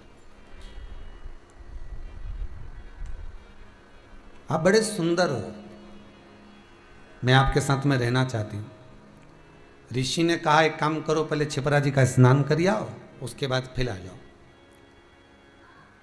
अब वेश्या के मन में छिपरा स्नान का कोई भाव नहीं था, पर ऋषि के कहने पर, अर्थात पुरुष के साथ रहना था, इसलिए जो छिपरा जी में स्नान करने के लिए गई, जब निकल कर आई तो आने के बाद जैसा उसका स्वरूप था उससे वो विपरीत थी।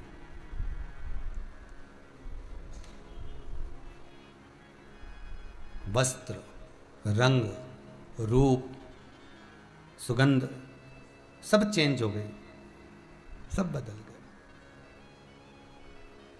सब कुछ बदला हुआ है, सब कुछ। अब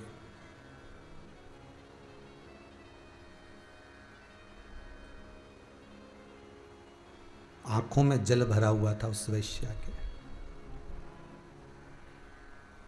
ये मेरे शरीर को हो क्या गया? ऋषि कहते हैं पुरुष को पाने का भाव जागृत हुआ था केवल इस काया के बल पर, इसलिए यह काया छिन्न हो गई छिपरा के तट पर। अब क्या कर सकती हूं मैं? ऋषियों ने कहा एक काम करो, शंकर का अनुमोदन करो, शिव का स्मरण। क्या करना पड़ेगा? श्रावण के महीने में 1 लोटा पानी भरो और उस जल को लेकर शिव के धाम तक जाओ, शंकर को समर्पित करो, तुम्हारी पुनः वही काया फिर प्राप्त हो जाएगी, पुनः वापस। ठीक है। शिव पुराण कहती है पूरे सावन के महीने में, पूरे श्रावण के महीने में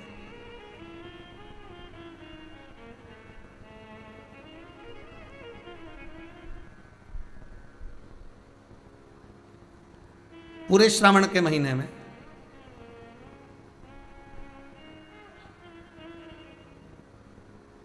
वो जल लेकर जाती है, और पूरे श्रावण के महीने में जब वो जल लेकर चली है और उस जल को शिव को समर्पित कर रही है, पूरे श्रावण के महीने में,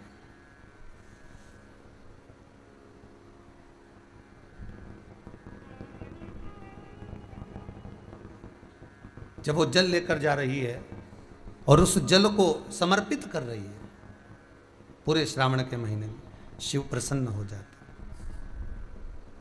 और शंकर भगवान जब प्रसन्न हुए, शिव जब प्रसन्न हुए, आनंदित हुए, तब बाबा भूत अधिपति भूतेश्वर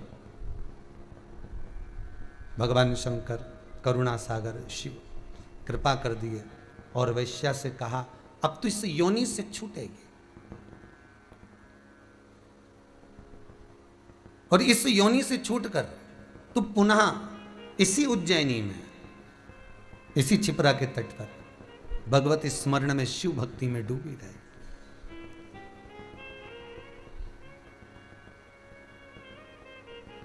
शिव भक्ति में डूबना, शंकर की शरणागति प्राप्त करना, शंकर के चरणारविंद तक पहुंचना, महाराज ये शिव ही कर सकता।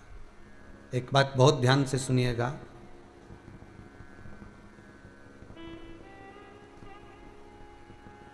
अपने जीवन में उतारिएगा कि फिर वही बात कहें कि 2 कदम भी अगर आप चल कर जा रहे हो, 2 कदम भी अगर आप चल कर जा रहे हो, तो वो 2 कदम भी अगर आपको कोई चला रहा है तो वो शिव ही चला रहा है, केवल शंकर, शिव के सिवा कुछ। महाराज सती मैया माता प्रसूति के गर्भ से जन्मी, माता प्रसूति के गर्भ से जन्मी, और सती मैया जब प्रसूति माता के गर्भ से जन्मी और जन्म लेने के बाद माता सती शिव की आराधना में एक तत्व लेकर बैठी थी कि मैं शंकर का गुणवाद करूं, शिव का स्मरण करूं, शंकर का अनुमोदन करूं। और सती मैया को शिव मिले। आप जो लक्ष्य बनाकर बैठते हो, शिव महापुराण की कथा कहती है जो लक्ष्य आपके भीतर होता है, जो लक्ष्य आप बनाकर चलते हो, उसके अनुसार शिव आपको मिलेगा जरूर। आप एक साध कर तो चलो। अभी आपको कहा था कि कहीं एकांत का कोई शिवालय देखकर उसकी पूजन अर्चना सेवा चाकरी आप अगर कर रहे हो, आराधना कर रहे हो, तो उसका कहीं ना कहीं तो फल मिलेगा, कहीं ना कहीं तो सुख मिलेगा।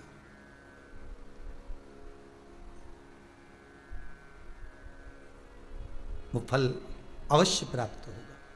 जैसे ये सोनम जी, विजय जी, बोड़े परिवार ये आए थे और बाबा देवादिदेव महादेव की इस धरा पर आकर उनके मन में भाव जागृत हुआ कि एक बार शिव महापुराण की कथा शंकर जी कैसे भी करा दे।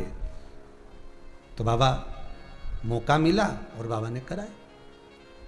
ये शिव की आराधना से प्राप्त हुआ है, शंकर की आराधना बिगर नहीं मिल सकता। कहीं ना कहीं शिव आपके भीतर 3 महीने कहीं ना कहीं शिव बाबा किसी ना किसी रूप में कहीं करुणा करा होगा, तब जाकर ये पावन कथा प्राप्त हुई। और हम तो आप सबसे निवेदन करेंगे, जितने आस्था चैनल के श्रोता हैं, जितने कथा को सुनने वाले हैं, सबसे निवेदन यही है कि आप भी बाबा से विनती जरूर करना कि बाबा भले तुम पटक लो, धो लो, निचोड़ लो, पर निवेदन केवल इतना है कि एक बार इस मन पर, इस बुद्धि पर, इस चित्त पर अपना रंग जरूर चढ़ा देना। और वो रंग एक बार चढ़ गया तो संसार के सबको वो रंग चढ़ ही जाएगा, ये पक्का है। आप उसको चढ़ाने का प्रयास जरूर करना, बस वो चढ़ जाए।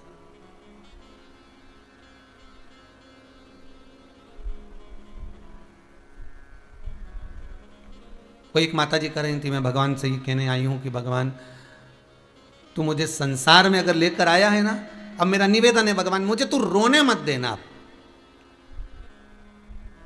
कोई माता जी कह रही थी कि हम तो इतने दुखी हो गए, हम भगवान से बस केवल इतना ही कहने आए हैं कि भगवान तू हमें रोने मत देना।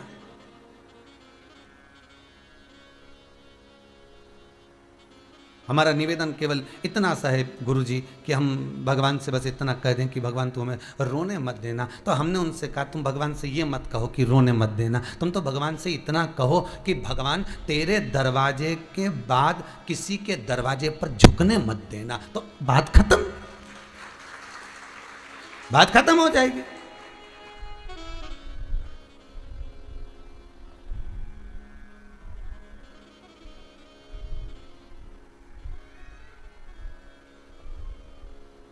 फिर क्या सोचना है? अगर हम इतना कह दें कि भगवान से हे शंभु, हे त्रिकालदर्शी, हे कैलाशी, हे अविनाशी, बस इतना सा निवेदन कि तेरे दरवाजे के बाद में किसी के दरवाजे पर झुकने मत देना। बस अगर झुकूं तो तेरे दरवाजे पर झुकूं, तो सीधी बात हो गई कि नेत्र में आंसू देगा ही नहीं, उसके उसका जो हो गया फिर क्या सोचे।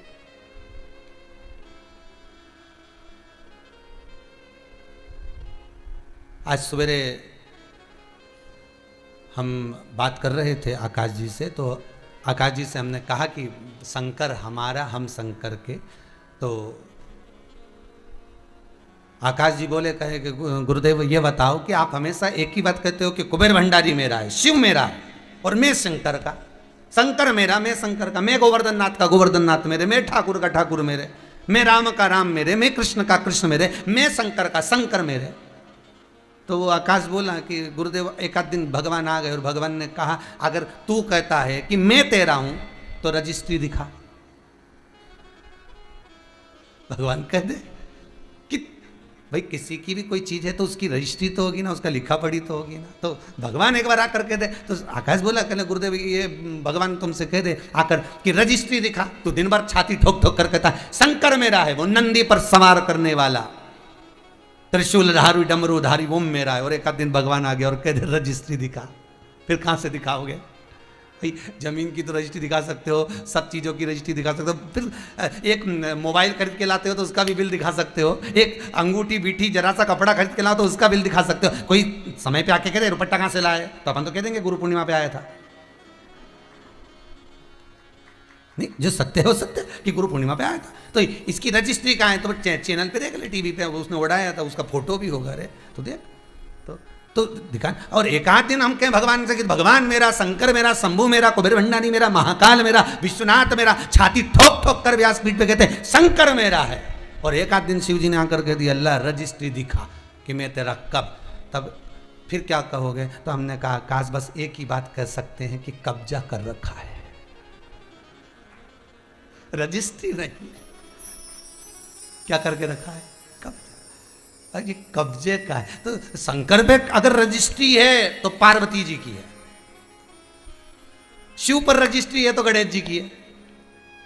कार्तिकेय की है, जया विशरा सामरी वारी दौतली और अशोक सुंदरी की है। अपनी क्या रजिस्ट्री, भगवान विष्णु और ब्रह्मा की। और अपने से कोई की रजिस्ट्री दिखाओ तो मतलब इतना ही तो कहेंगे कि हमने तो केवल कब्जा ही करा है, हमारे पास रजिस्ट्री नहीं है, हमने तो शिव पर कब्जा करा। और व्यक्ति कब्जा कब करता है, जब उसके दिल में बैठ जाए कि ये मेरा है और इसको छोड़ना नहीं है। फिर कब्जे की जगह कौन छोड़े, फिर कहीं कहा जाए नगर निगम वाला, नगर पालिका वाला, चलो छोड़ो। 80 साल हो गए, कब्जा है, पट्टे है, तो पट्टे से क्या होता है, भले कुछ भी हो नहीं निकलूंगी, नहीं निकलना, फिर कब्जा तो कब्जा ही है। तो शिव पर भी हमको भजन में, कीर्तन में, स्मरण में, भजन कीर्तन स्मरण में, नाम जाप में भगवान को अपना बनाने के लिए बस दिल से एक बार शंकर पर कब्जा करना पड़ेगा। और वो भजन के बल पर हो सकता है। हमारे पास कुछ नहीं दिखाने के लिए, हमारे पास ऊपर जाने के बाद भी हम सारी रजिस्ट्री यहीं छोड़ के जाएंगे। तुम्हारा मन पड़े तो भले ले जाना, जमीन जायदाद प्रॉपर्टी सब यहीं छोड़ना है। भले कितना जोरदार फ्रिज लिया हो 12,000 का, एसी का रूम, डल्लफ का गद्दा, ये सब जितना पहने हैं सब यहीं छोड़ना है। आखिरी में तो केवल जाना है बस ऐसे। कपड़े भी अच्छे अच्छे पहनाएंगे पर ऊपर से सफेद कलर का डाल जाएंगे, लाल कलर का सफेद, बस यही कपड़ा रहेगा। सब छोड़ना है यहीं, सारी रजिस्ट्री यहीं रह जाएगी, सब कुछ। पर शिव का स्मरण करा हुआ, भजन करा हुआ, कीर्तन करा हुआ, मंत्र जाप करा हुआ, नाम जाप करा हुआ, बस वो अकेला हमारे साथ जाने वाला, वो फिर नहीं छूटेगा हमारे, वो छूटेगा नहीं। सती मैया के मन में आ गया शिव मेरा है, मैं शंकर की, शिव का स्मरण करा। शंकर भगवान ने जान लिया कि विवाह हुआ है तो कहीं सदगुरु की शरण में चलना चाहिए, कोई सत्संग करना चाहिए। सती मैया को ले गए, सती मैया को लेकर पहुंचे कुंभज बाबा के आश्रम में। सती मैया का मन नहीं लगा, चित्त नहीं लगा। शिव महापुराण में एक बात कही थी, भले आप टीवी पर कथा सुन रहे हो, भले आप मोबाइल पर कथा सुन रहे हो, भले आप फेसबुक और यूट्यूब पर कथा सुन रहे हो, भले आप कुबेरेश्वर धाम में आकर कथा सुन रहे हो, तुम्हारी मर्जी पड़े जहां बैठकर कथा सुनो, पर कथा जितनी देर आप श्रवण कर रहे हैं उतनी देर आपके चित्त में, आपके मन में गलत सोच नहीं आना चाहिए। आपका ध्यान कथा में होता है, परमात्मा का ध्यान आप पर होता है। परमात्मा का ध्यान।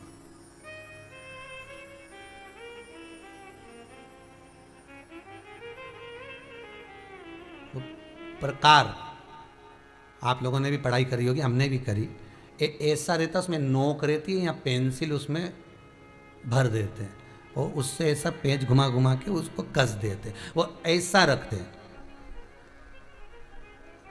कॉपी पर ऐसा रखा जाता, फिर उसको ऐसा घुमाते घुमाते कि नहीं घुमाते, अरे बोलो तो, सबने करा है ना ऐसा, घुमाए वो घुमाते एक जैसा गोला बन जाता, बिंदु, वो जो नोक होती है ना मत चुभी रहती है और वो एक ही जगह पे रहती है और घूमती जाती है।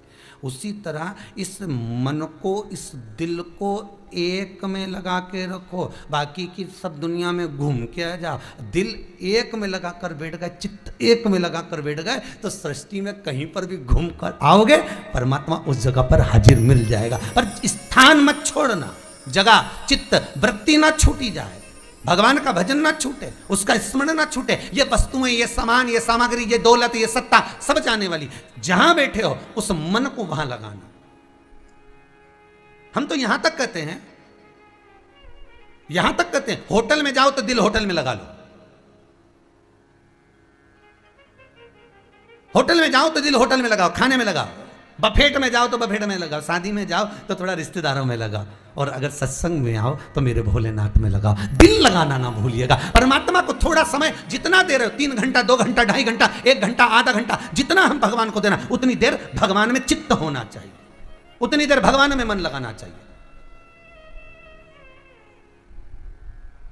पर ना जाने दुनिया के लोग कहाँ चले गए, वह मोबाइल ने सब हटा दिया।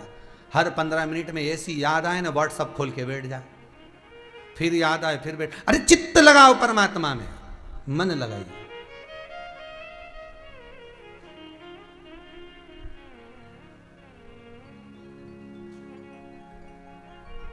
अगर दिल भोलेनाथ से लगाया होता, फिर दुनिया में कहीं ठोकरे तू खाया ना होता। दिल लगाओ तो सही, उस शंभु से, शंकर से, उस परमात्मा से। एक बार चित्तवृत्ति अगर परमात्मा से लग जाए, फिर नहीं सोचना, फिर नहीं डालना, कहां जाओगे।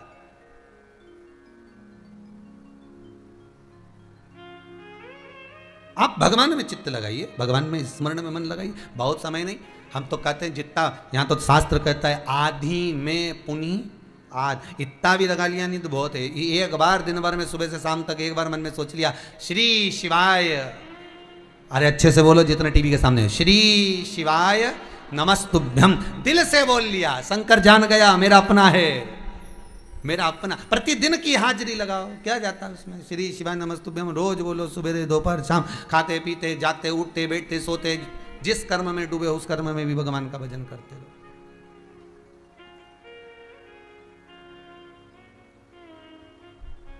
और फिर दुनिया के लोग अगर डराएं तो कोई बात नहीं, अपन को ऐसी कोई बात भी नहीं है। वो कोई रोक के बताए, कोई टोक के बताए, अभी पाला नहीं पड़ाए, भोले बाबा से मेरी प्रीत ना छूटेगी, भोले बाबा से मेरी प्रीत जो लगी हुई है, ये मन जो चित्तवृत्ति रमी हुई। तो यहाँ पर सती मैया कुंभज बाबा के आश्रम में पहुंच गई, मन नहीं लगा, उनका चित्त नहीं लगा। उनके मन में आया, बताओ विवाह करने के बाद लेकर भी कहाँ आए, तो कुंभज ऋषि के आश्रम में आए। अरे इससे बढ़कर सौभाग्य और क्या चाहिए। विवाह होने के बाद कहीं शिवपुराण की कथा सुनने को मिल जाए, विवाह होने के बाद में कहीं पति के साथ बैठकर पूजन करने का मौका मिल जाए, सत्संग करने का मौका मिल जाए, संकीर्तन करने का मौका मिल जाए। इसलिए हिंदू धर्म की रीति है, घर में बहू आती है तो पति के साथ उसको सत्यनारायण जी की कथा में बिठाया जाता है। सबसे पहला काम यही कराया जाता है कि पूजन में बिठाओ जोड़े से दोनों को।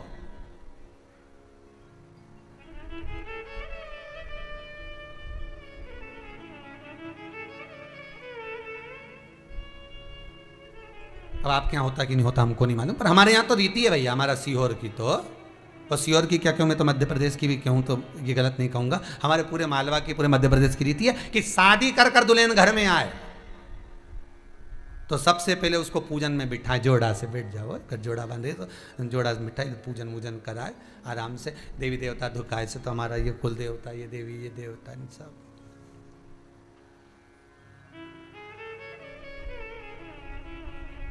अब इससे ये भी मालूम पड़ता है कि जो कन्या आई है उसके संस्कार कैसे हैं, उसके संस्कार कैसे हैं। मेरे को द्वारका की कथा याद आ गई।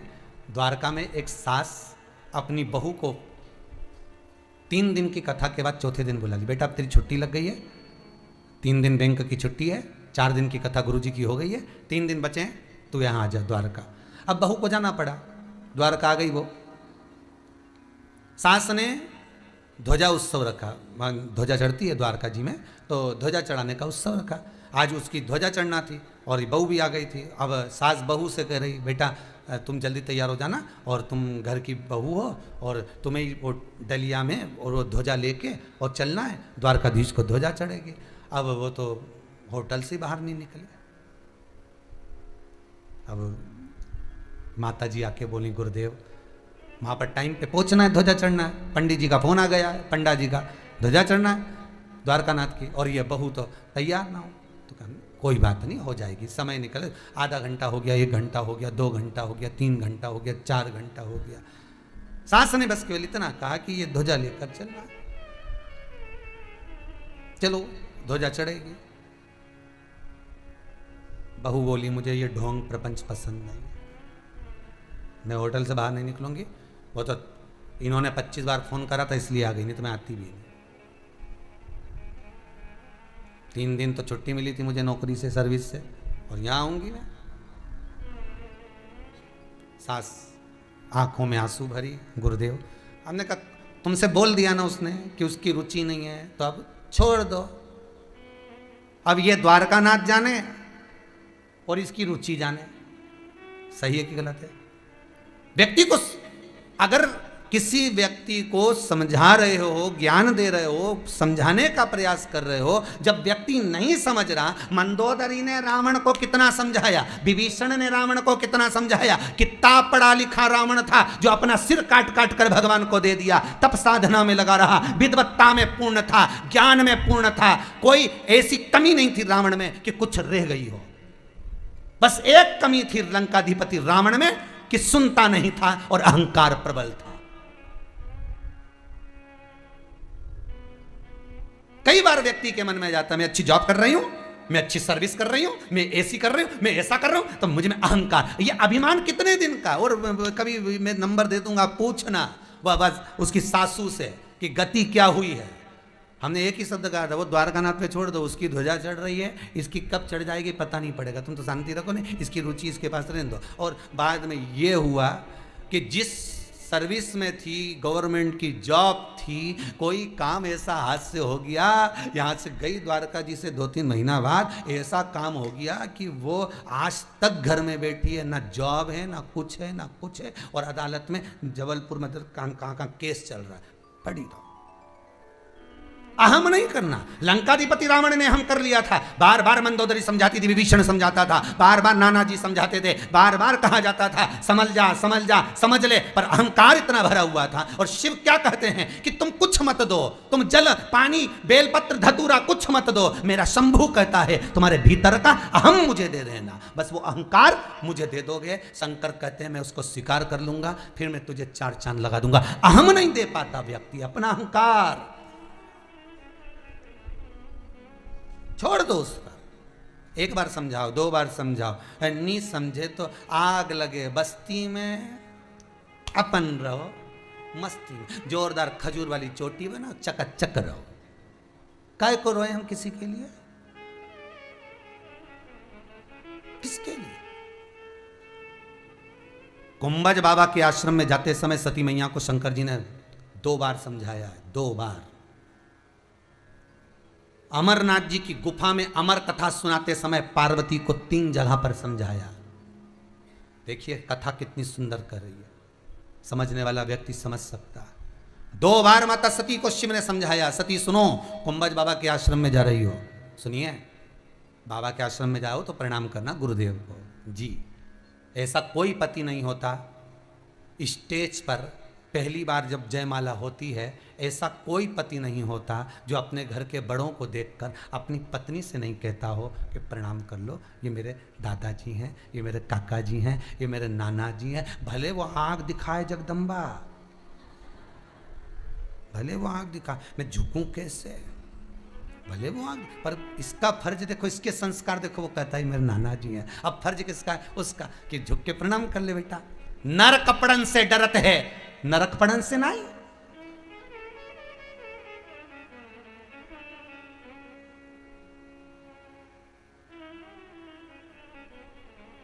नरकपड़न से डर रहा है और नरकपड़न से नहीं। दूल्हा मंदिर में जा रहा है तो सूट और बूट, जूते मत उतारना, लाल कलर के पेन है, हनुमान जी का मंदिर है, प्रणाम नहीं करेगा। तो फिर एक उनका जो जमाई था जीजा, वो बोला नहीं दूल्हे को सब फ्री है।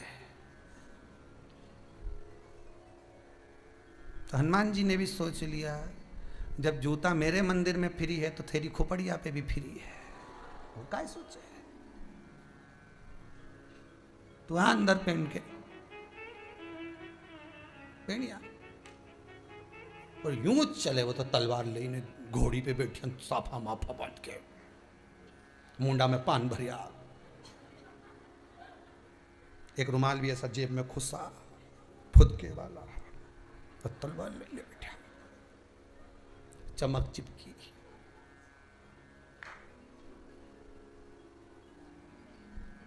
और मुस्कुराया तो पान टपकी गया।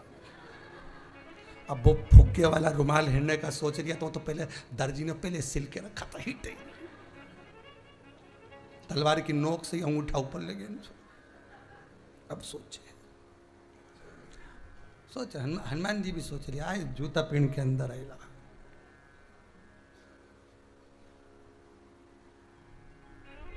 भगवान शंभु भोलानाथ, जय हो प्रभु।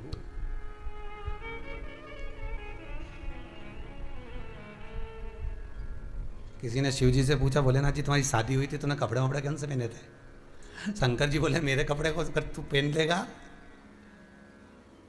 तो शादी में कोई नहीं घुसने देगा, तेरी शादी में तू नहीं घुस पाएगा अगर मेरे कपड़े पहन लिए। ऐसी फैशन की डिजाइन शंकर जी ने रखी। सारे देवताओं के कपड़े लोग पहन ले पर शंकर जी का नहीं पहन पाए, और पहने भी तो सब नकली नकली, ओरिजिनल पहन के बता, एक आध बार गले में बब्बा को पकड़ के बैठा, कानों में बिच्छू, वृक्षाला, शिव के जैसा नहीं। सती को 2 जगह समझाया, सती अंदर जाओ, गुरुजन को प्रणाम करना। जी, दूसरी बात, गुरु के शब्द जब सुनो, पूर्ण विश्वास से श्रवण करना। सती दोनों संवाद भूल गई। जब अंदर जाने लगी, कुंभज ऋषि उठकर खड़े हो गए, हाथ जोड़कर कुंभज ऋषि ने प्रणाम करा। सती को बस पहले किसको झुकना था? सती को। झुक कौन गए? कुंभज ऋषि। गुरु, सदगुरु, संत, महात्मा, माता, पिता, घर के बुजुर्ग, घर के बड़े हमेशा झुककर चलते हैं। क्यों? क्योंकि वो जानते हैं कि मुझे रिश्ते निभाना है। क्या जानते हैं? रिश्ते निभाना वो जानते हैं। अगर ये थोड़ा नहीं झुका तो कोई बात नहीं, मैं झुक जाता हूं। रिश्ते निभाना, जो रिश्ते निभाना जानता है वही झुक सकता है। लड़का और लड़की का जब अदालत में केस चलता है, तलाक की बात चलती है, तो यहां बात ही उस बात की होती है कि कोई झुकने को तैयार नहीं होता। ना छोरा झुके ना छोरी झुके, दोनों नहीं झुकने को तैयार। वो के हम, वो के हम। इसीलिए तो पहले के लोग घर के दरवाजे को छोटा बनवाते थे। ये घर की जो चौखट होती है ना, आजकल तो इतनी बड़ी चौखट लगा देते हैं, 5-5, 6-6 फीट की। पहले इतनी बड़ी चौखट नहीं होती थी। पुराने घरों में जाकर देखना, छोटी छोटी चौखट, छोटा दरवाजा। छोटा दरवाजा इसलिए रखते थे, कितने भी बड़े परिवार की बहू आ जाए, कितने भी पैसे वाले की लड़की आ जाए, हमारे घर में झुककर चलना सीख जाए। नहीं झुकेगी 2-4 बार माथा भड़केगा चौखट में, अपने आप झुकेगी। इसलिए चौखट छोटी करते थे कि ये दरवाजे में भड़की नहीं तो अपने आप झुके। अब दरवाजे की चौखट हो गई ऊंची, तो बहू में अभी बोल तो रिड्डू करिया, वो क्या सुने, वो क्यों सुनेंगे?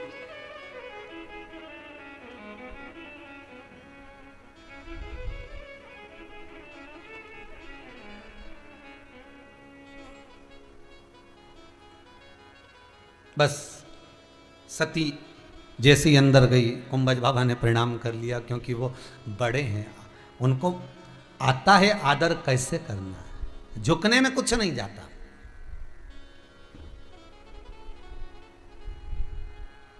बड़ा व्यक्ति छोटे व्यक्ति के आगे झुक जाता है तो सम्मान सबसे ज्यादा किसका होता है? छोटे का होगा। दुनिया के लोग कहेंगे कैसा बेवकूफ है, इसमें इतनी अक्ल नहीं है, इतने बड़े व्यक्ति से पांव पड़वा रहा है, इतने बड़े व्यक्ति से, इसमें अक्ल कब आएगी? भले उस बड़े व्यक्ति ने प्रणाम कर लिया, भले उसने नमन कर लिया, कुंभज ऋषि ने हाथ जोड़कर प्रणाम करा, आइए प्रभु पधारिए, तो सती के मन में अहंकार आ गया कि ये कुंभज ऋषि, ये गुरु, अगर कथा बाचने वाला हमको प्रणाम कर रहा है तो कथा क्या सुनाएगा? कथा बाचने वाला कथा सुनने वाले को हमेशा प्रणाम करता है। इस व्यासपीठ पर क्या दुनिया के जितने कथाकार जब व्यासपीठ पर बैठते हैं तो सबसे पहले आपको नमन करते हैं, क्योंकि श्रोता हो आप।